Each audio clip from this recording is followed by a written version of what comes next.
Hey friends, Evan here at Rude Van Man Studio. Today I wanted to put together a video that showcases some of what I do when it comes to drum processing. So after you've recorded your drums, you're trying to get them to sound like a cohesive whole, like you're standing in a room next to a big loud drum set and it really jumps out of your speakers, jumps out of your mix, grabs your audience. What exactly can you do with EQ, with compression, with limiting, and with sampling to really make those drums pop?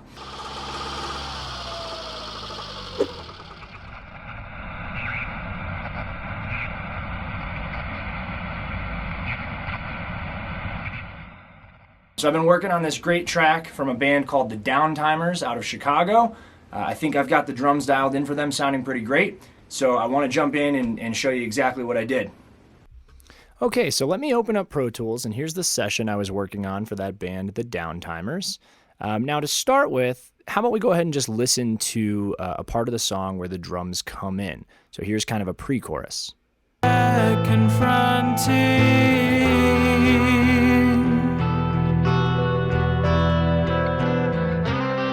impassive faces of what's returned.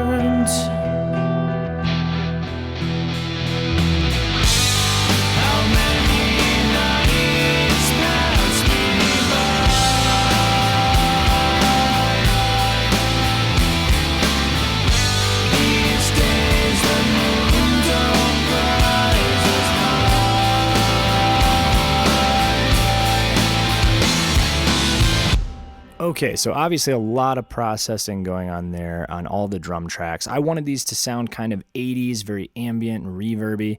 Let's take a listen to just the drums.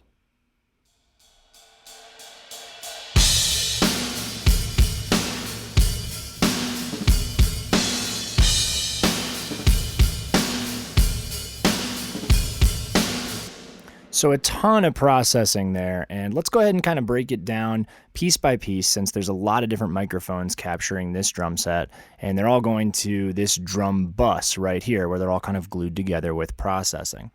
So to start with, let's take a listen to what they sounded like raw. So if I go ahead and disable all of the plugins that are currently being used for this track, we can take a listen to just that plain old raw recording.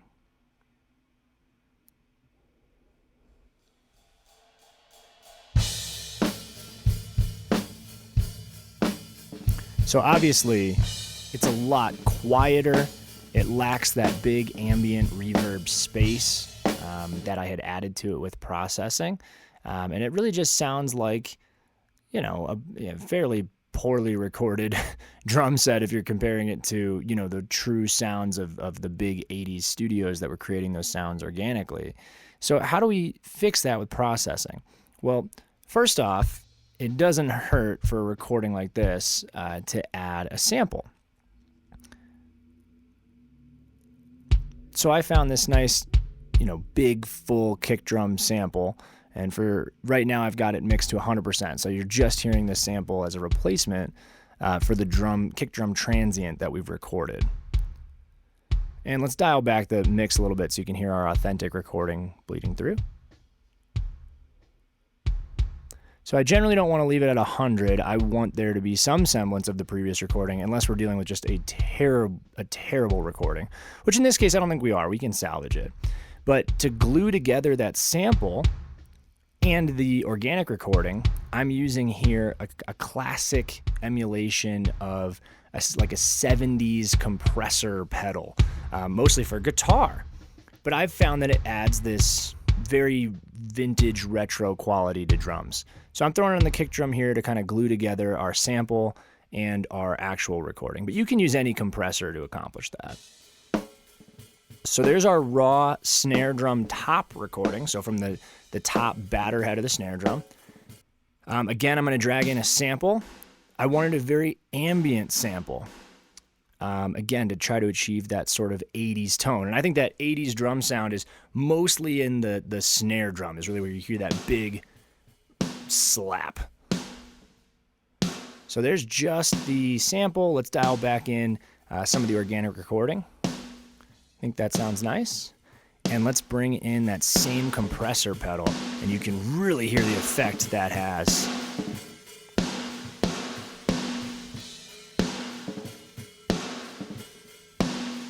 So I'm using the mix knob there so that, half wet, half dry with that effect.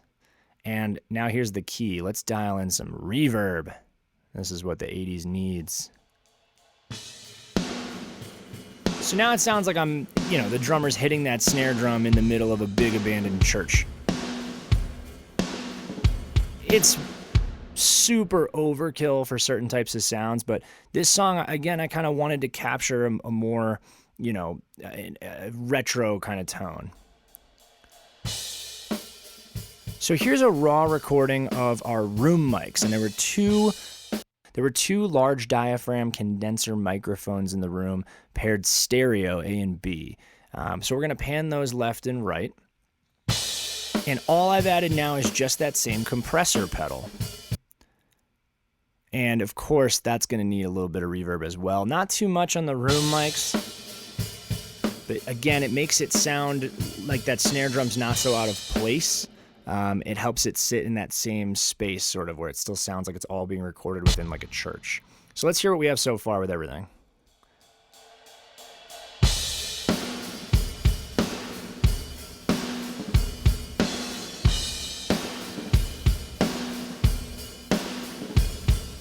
By introducing the reverb to those room mics, we really accomplish more of a cohesive fit, and I think it really helped that kick drum sound as well. So let's hear our raw overheads. We're not using a ton of overheads in this recording, that's why I have the volume so low. Let's raise it real quick so you can hear what that sounded like when I recorded it. And that's just a stereo pair of small diaphragm condensers.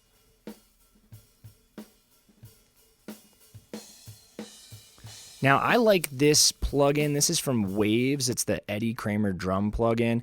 It is super overkill, so you got to be really tasteful with it. But in this case, it's going to add in some EQ. It's going to really raise the high end, the treble sound there, so you can hear what it adds here. And obviously, it gets a little bit louder, too. It introduces some type of limiter effect. If you wanted to emulate this plugin, if you don't have, the Waves Gold bundle, you can just use a limiter and an EQ. And here it is with everything.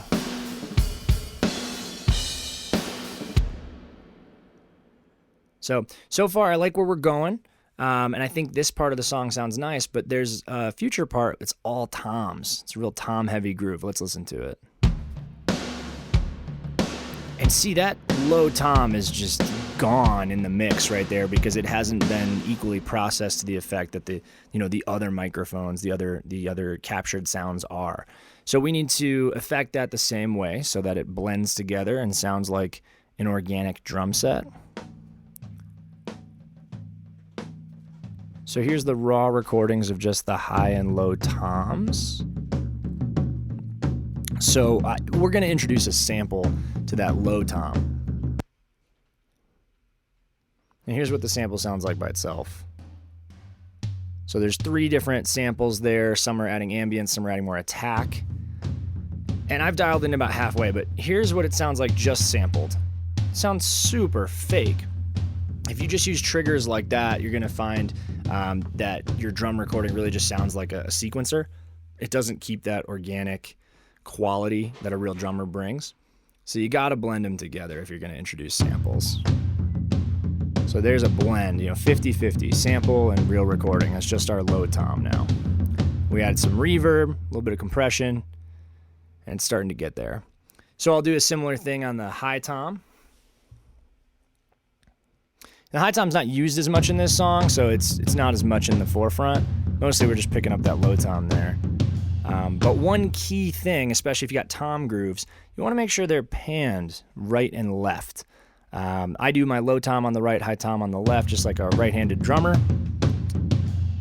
So here's what it would sound like in mono if they're not panned apart. And if you pan them back, hopefully you guys can hear a difference here. I'm not hitting a whole lot of high toms in this section.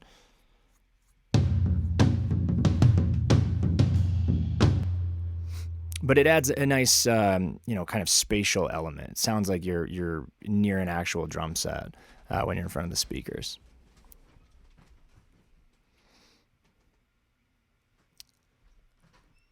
Okay, so we're pretty much done with the processing for just the individual mics, but now it's time to bus them to a drum bus processor.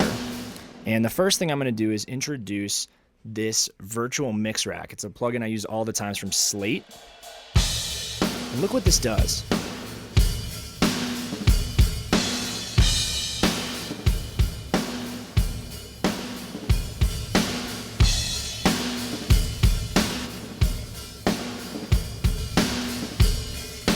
Drum bus processing is so important because it glues together all of the different elements of those recorded sounds.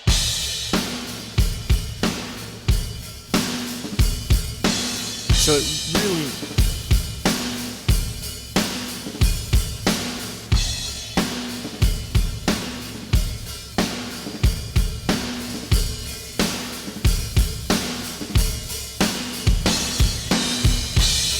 That Eddie Kramer plugin to me adds so much on a drum bus. That's generally where I use it. So let's hear what this sounds like in the context of the song. Returned. How many nights pass me by?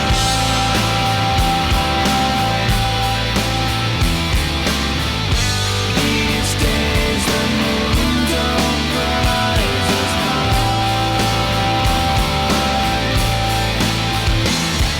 So here's the tom groove. You can't threaten me with heaven.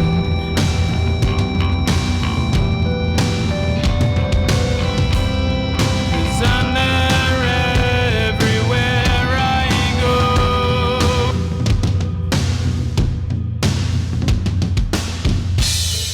So there you have it. There's the drums mixed to this song Sunset by the Downtimers. I hope you enjoyed it.